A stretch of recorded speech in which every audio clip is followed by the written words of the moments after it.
আমার এক কলিগ, তিনি অঙ্কের মাস্টারমশাই। তার জীবনে একটি দুঃখজনক ঘটনা ঘটেছে। সে বিষয়টা তিনি আমার কাছে সুন্দরভাবে উপস্থাপনা করেছিলেন। হয়তো ততটা ভালো পারবো না, কিন্তু আমি চেষ্টা করব আপনাদের সাথে এটা শেয়ার করতে। যেভাবে উনি করেছিলেন সেইভাবে আমি চেষ্টা করছি। একটি ছাত্র হঠাৎ করে এলো আমার বাড়িতে। আমি আমার বলেই বলছি, তাতে গল্পটা সুবিধা হবে। তার বাড়িতে কালী পুজো। যাবেন স্যার, যাবেন স্যার, স্যার যেতেই হবে। তার দুদিন বাদে ছাত্রটির বাবা ফোন করলো, হ্যাঁ ঠিক আছে যাব, সপরিবারে আসবেন কিন্তু স্যার। তো সেই ছাত্র এবং ছাত্রের পিতার সবিনয় অনুরোধ আমরা ফেলতে পারলাম না। এদিকে পুজোটা কিন্তু কালী পুজো, তাই পাঁঠার মাংস খেতে পাবো এই আশায় এবং ওই বারবার যে অনুরোধ, তার ফলে আমরা সপরিবারে রওনা দিলাম। একটা গাড়ি ভাড়া করতে হলো, কারণ এসব জিনিস তো বাসে টাসে গেলে তো সমান থাকে না।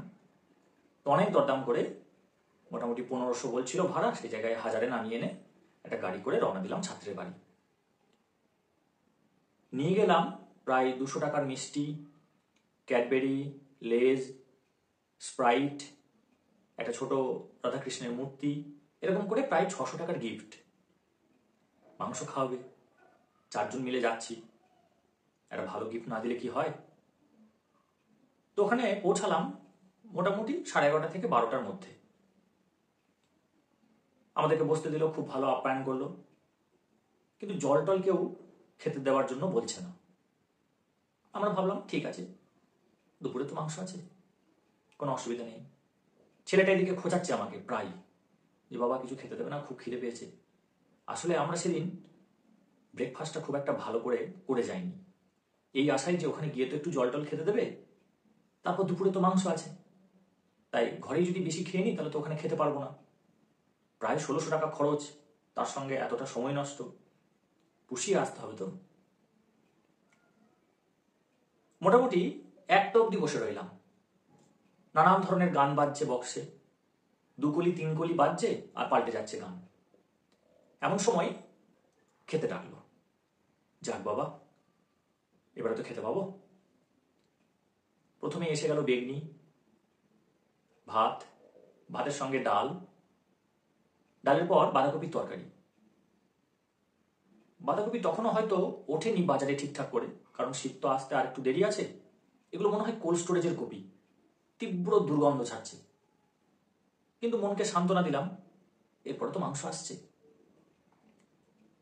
সবাই নাক ছিটকাচ্ছে, আমার দিকে বউ চেয়ে আছে, আমি বউয়ের দিকে চেয়ে আছি, ছেলে আমার দিকে তাকাচ্ছে, আমি ছেলের দিকে তাকাচ্ছি।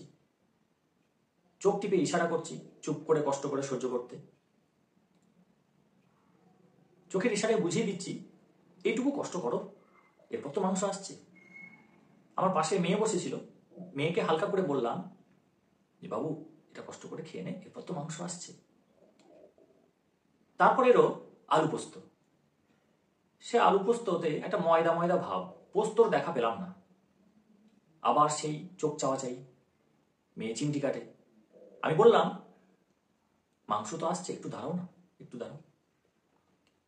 তারপরে এক ভদ্রলোক একটা ছোট্ট বাটি করে আর হাতে একটা চামচ, যেমন করে শ্রাদ্ধে ঘি দেয়, সেভাবে নিয়ে এসে ছোট একটা কি জিনিস পাতে পাতে নামিয়ে দিয়ে চলে গেল।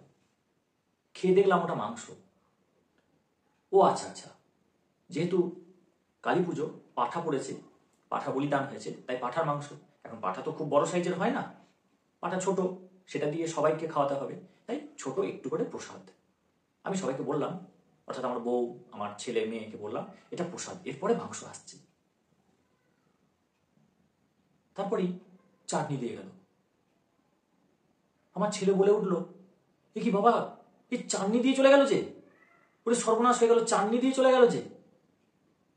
তারপরে আমি একটু বুঝে ওঠার চেষ্টা করছি কি ঘটনাটা ঘটলো। তা করতে করতে দেখছি আমার সামনে পিছনে লোকজন সব উঠেও পড়লো হই হই করে। আমিও বললাম উঠে পড়ো, উঠে পড়ো। তারপরে সেই ছাত্র আমার কাছে এসেছে, বলে কেমন হয়েছে স্যার খাবার? দারুণ দারুণ দারুণ করলাম। কি কষ্ট করে যে বললাম কথাগুলো রাগকে চেপে রেখে। তারপরে আর 1 মিনিটও না বসে, আমাকে তো অনেক দূর যেতে হবে, আমি আসি বলে গাড়িতে চাপলাম।